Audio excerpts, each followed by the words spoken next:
Hello दोस्तों, आप सभी को सेंसर क्लास के यूट्यूब चैनल में स्वागत है। तो आइए आज हम लोग बिहार बोर्ड का जो आने वाला एग्ज़ाम है उसमें जो हिंदी का है वो हिंदी का ऑब्जेक्टिव प्रश्न लेकर हम हाजिर हैं। तो आइए और इस प्रश्नों को आप लोग लगा के देखिए, काफ़ी इम्पोर्टेंट है और ये प्रश्न हूबहू एग्ज़ाम में आने वाला है। 100% एक्यूरेसी के साथ आने वाला है, क्योंकि इस प्रकार का प्रश्न कई बार पूछा गया है। और एक बार आप लोग देख लीजिए इस वीडियो को, तब है ना। चलिए तो हम इस प्रश्नों को चालू करते हैं। तो पहला प्रश्न इस प्रकार की, आजकल भारतीय पहनावे बदल गए हैं, इस वाक्य में पहनावे कौन सी संज्ञा है, कौन सी संज्ञा है पूछ रहा है। तो पहला का हो गया सी, जातिवाचक संज्ञा। क्या हो गया? जातिवाचक संज्ञा, है ना, जातिवाचक संज्ञा। चलिए अगले प्रश्न की ओर हम लोग चलते हैं। चलिए तो अगला प्रश्न है, मैं आप चला जाऊंगा, इस वाक्य में आप कौन सा सर्वनाम है। आप कौन सा सर्वनाम पूछ रहा है दोस्तों? तो हो जाएगा निजीवाचक सर्वनाम। आपकी बात कर रहा है निजीवाचक सर्वनाम। कौन सा? निजीवाचक सर्वनाम। प्रवि प्रविशेषण शब्द किसकी विशेषता बताता है? किसकी विशेषता बताता है? तो विशेषण की विशेषता बताता है। तो नेक्स्ट पेज की ओर हम लोग चलते हैं। नेक्स्ट पेज की ओर हम लोग चलते हैं। नेक्स्ट पेज, सेन साहब की कार की कितनी कीमत थी? तो 7,500 थी। कितनी थी? 7,500 थी ना, 7,500। परिणाम वाचक विशेषण है, निम्न में कौन परिणाम वाचक विशेषण है? तो पांचवा का हो जाएगा थोड़ा सा, है कितना है? थोड़ा सा जो परिमाण वाचक विशेषण है। सेन साहब की आंखों का तारा कौन था? तो आंखों का तारा बहुत प्यारा कौन था? खोखा था। मोटर को कोई खतरा हो सकता है, तो किससे खतरा हो सकता था? तो उसके पुत्र खोखा के द्वारा। बाबा साहब भीमराव अंबेडकर का जन्म कब हुआ था? 1891 में हुआ था। नाखून प्रतीक है, तो पार्श्विक वृत्ति का है, यानी कि पशुता का है, यानी कि जानवर की है ना। नेक्स्ट पेज की ओर चलते हैं हम लोग। नेक्स्ट पेज की ओर, निस्तेज में कौन सा उपसर्ग? उपसर्ग जो पहले लगता है ना, और प्रत्यय जो बाद में लगता है। तो उपसर्ग कौन सा है इसमें? कौन सा उपसर्ग है? तो इसमें उपसर्ग हो गया आप कौन सा? अच्छा, निस्तेज में कौन सा उपसर्ग है? तो निस, है ना।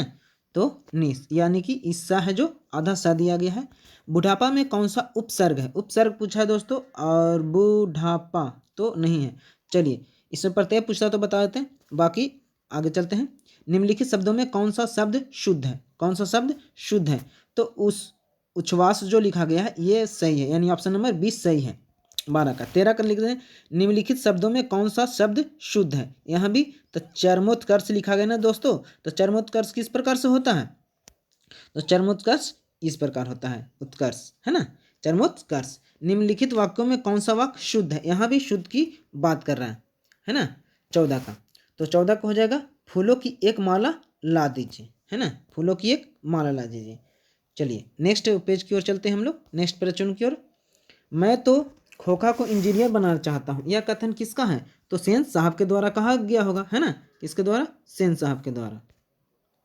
किसके द्वारा कहा गया है? सेन साहब के द्वारा, है ना। चलिए हिपोपदेश का जर्मन भाषा में अनुवाद किसने प्रकाशित किया था? हिपोपदेश को किसने अनुवाद किया था जर्मन भाषा में? तो हो गया, क्या हो जाएगा? ये हो जाएगा मैक्स मूलर साहब ने किया था। कौन किए थे? मैक्स मूलर साहब ने। नृवंश विद्या का संबंध किससे है? नृवंश विद्या का संबंध किससे है? तो यह है मानव विज्ञान से। किससे है? मानव विज्ञान से है। किस देश के लोग बड़े बड़े नख रखते थे? तो गोंडा देश के लोग बड़े बड़े नख रखते थे। नेक्स्ट प्रश्न की ओर चलते हैं। तो नेक्स्ट हो गया, किस नदी के बांध के नीचे लक्ष्मी का घर था? तो किस के नीचे बांध था? तो वह देव नदी के, है ना, देवी का। क्या कह रहा है? किस नदी के बांध के नीचे लक्ष्मी का घर था? तो देवी नदी के, ठीक है, गंगा नदी नहीं, यमुना नहीं, सरस्वती नहीं, देवी नदी के, है ना, यानी बांध के नीचे ही था, है ना। पंपाती बेहोश क्यों हो गया था? तो पंपाती को क्या हो गया था भाई? पंपाती को हो गया था क्या? उसको तेज बुखार हो गया था। क्या हो गया था? तेज बुखार हो गया था, जिसके कारण वो बेहोश होकर गिर गई थी। महात्मा गांधी के पिता का क्या नाम था भाई? तो मोहनदास करमचंद गांधी टोटल नाम था, तो करमचंद गांधी होगा। तो क्या था? करमचंद गांधी था गांधी जी का पिता का नाम। राजगिरी कौन सा समास है? 22 का देख लेते हैं। राजगिरी कौन सा समास है? तो कौन सा समास है दोस्तों? तो ये हो गया तत्पुरुष समास। कौन सा समास है? तत्पुरुष समास। 23 में आ जाते हैं हम लोग। 23 में निम्नलिखित में सर्वनाम है। निम्नलिखित में सर्वनाम है, कौन है? निम्नलिखित में सर्वनाम है तो मैं है, जो संज्ञा के बदले आता है उसको सर्वनाम कहते हैं, तो मैं हो गया, है ना। ये सब बाकी नाम है, पुस्तक है ना। गुरु नानक किस भक्ति धारा के कवि थे? ओ, तो निर्गुण थे। क्या थे? निर्गुण भक्ति के धारा के थे, है ना। आगे हम लोग चलते हैं। रसखान दिल्ली से कहाँ चले गए थे? तो ब्रजभूमि चले गए थे भाई। कहाँ चले गए थे? ब्रजभूमि चले गए थे। कहाँ चले गए थे? ब्रजभूमि चले गए थे दोस्तों। कहाँ पे चले गए थे? ब्रजभूमि चले गए थे। चले गए थे ना। चलिए, बाबा साहब भीमराव अम्बेडकर का जन्म फिर, तो बाबा राव अम्बेडकर का जन्म किया था 14 अप्रैल, यानी कि 14 अप्रैल कब? 1891 में, 1891 में, ठीक है ना। 26, 27। अगले प्रश्न की ओर चलते हैं। प्रश्न संख्या 27 में सर, मोहन आया किस काल का उदाहरण है? ओ, काल बताना है इसमें, तो क्या है? ये तो आया, ठीक ना। तो ये क्या हो जाएगा? समान भूतकाल। भूतकाल में है लेकिन समान है ना। भाई बहन कौन सा समास है? भाई बहन कौन सा समास है? तो दो हो रहा है। क्या हो रहा है? दो गो, भाई और बहन। तो हो जाएगा, क्या हो जाएगा? द्वंद्व समास। क्या हो जाएगा? द्वंद्व समास। आगे चलते हैं। धन शब्द का पर्याय, धन का संपत्ति हो गया, है ना, पूंजी हो गया, जो भी मारना है तो संपत्ति इसमें ऑप्शन है, तो संपत्ति आएगा। विधवा शब्द का विलोम, विधवा का होता है सधवा होता है दोस्तों। क्या होता है? सधवा। मदरे को यूनानी लोगों के द्वारा क्या कहा जाता था? मदरे को तो मेदोरा कहा जाता था। क्या कहा जाता था? मेदोरा कहा जाता था। कहा जाता था ना। निम्न में शुद्ध वाक्य कौन से है? 32 का निम्न में कौन शुद्ध वाक्य है? तो शुद्ध वाक्य कौन सा है? शुद्ध वाक्य तो इसमें देख लेते हैं। हम अवश्य ही जाएंगे, है ना, हम अवश्य ही जाएंगे। झूला शब्द में कौन प्रत्यय है? प्रत्यय यानी कि पीछे लगता है, तो देख लेते हैं। झूला में कौन सा प्रत्यय है? तो आ इसमें प्रत्यय है। नेक्स्ट प्रश्न की ओर चलते हैं हम लोग। तो नेक्स्ट प्रश्न है ढाते विश्वास। ढाटे विश्वास कहानी में स्कूल कहाँ था? तो ढाते विश्वास में स्कूल कहाँ था भाई? तो पठार के नीचे था, टीले के नीचे था, पहाड़ी के नीचे था, पेड़ के नीचे था? नहीं दोस्तों, ये बांध के नीचे था।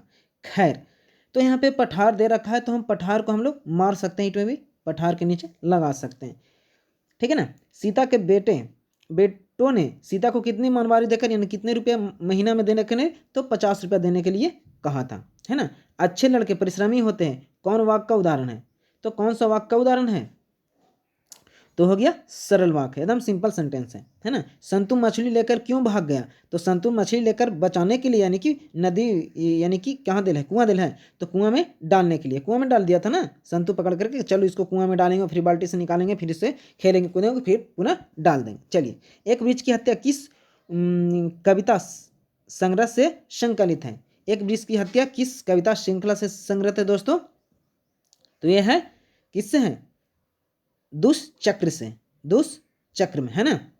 चलिए, नदी के दीप किस कवि की रचना है? नदी की दीप किस कवि की रचना है? तो यह हो गया सच्चिदानंद हीरानंद वात्सल अगेन जी का, ठीक है ना। नेक्स्ट प्रश्न की ओर हम लोग चलते हैं। नेक्स्ट प्रश्न की ओर चलते हैं। चलिए, 40। सदियों की ठंडी बूझी राख सुगबगा उठे, मिट्टी सोने का ताज पहनकर इठला रही है, हैं, इठलाती है। किस कविता की पंक्ति है? तो किस कविता की? तो जनतंत्र का जन्म से लिया गया। किससे लिया गया है? जनतंत्र के जन्म से लिया गया। जिंदगी और जोक किस लेखक की रचना है? तो अमरकांत साहब का था। किसका था? अमरकांत जी का था, है ना। अब आते हैं आगे 42 ना। बहादुर को लेकर कौन आया था? तो बहादुर को लेकर साला साहब आए थे। क्या कर? लेखक के साला साहब आए थे, है ना। लेखक रामविलास शर्मा के गांव का क्या नाम था? तो क्या नाम था? उचवा शानी नाम था।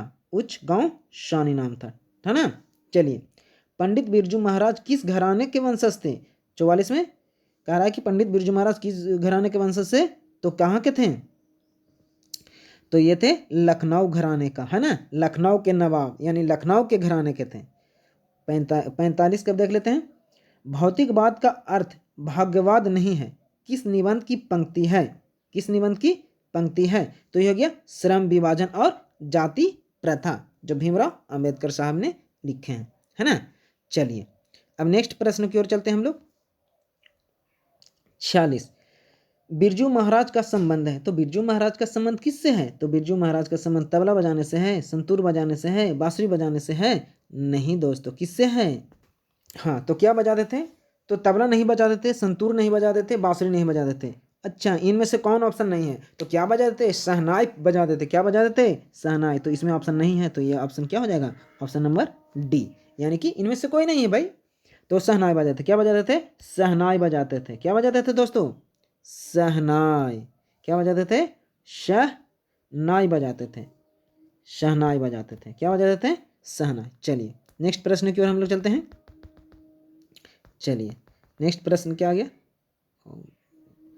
चलिए आगे बढ़ते हैं, थोड़ा सा देख लेते हैं किधर चला गया यार। तो बिरजू महाराज का संबंध किससे था? तो बिरजू महाराज क्या बजाते? शहनाई बजाते थे। तो इनमें से कोई नहीं ऑप्शन हो जाएगा। चलिए अगला, निम्न में निश्चय शब्द का विलोम क्या है? निश्चय यानी कि वह होगा ही, तो निश्चय का विलोम क्या होगा? अनिश्चय। क्या हो जाएगा? अनिश्चय। उसका कोई निश्चय फिर नहीं रहेगा। वास्तविक शब्द में प्रत्यय है। वास्तविक शब्द में प्रत्यय है। क्या प्रत्यय है भाई? तो क्या प्रत्यय है? तो प्रत्यय देख लीजिए आप लोग, क्या हो रहा है इसे? इसका प्रत्यय हो रहा है क्या? इक प्रत्यय। क्या हो रहा है? इक प्रत्यय। वास्तविक इक क्या हो रहा है? इक प्रत्यय, है ना, बाद में इक लग रहा है। रुचि शब्द का विशेषण है। रुचि शब्द का विशेषण क्या है? तो रुचि शब्द का विशेषण रुचि है। क्या है? रुचि शब्द का विशेषण है, तो रुचि है।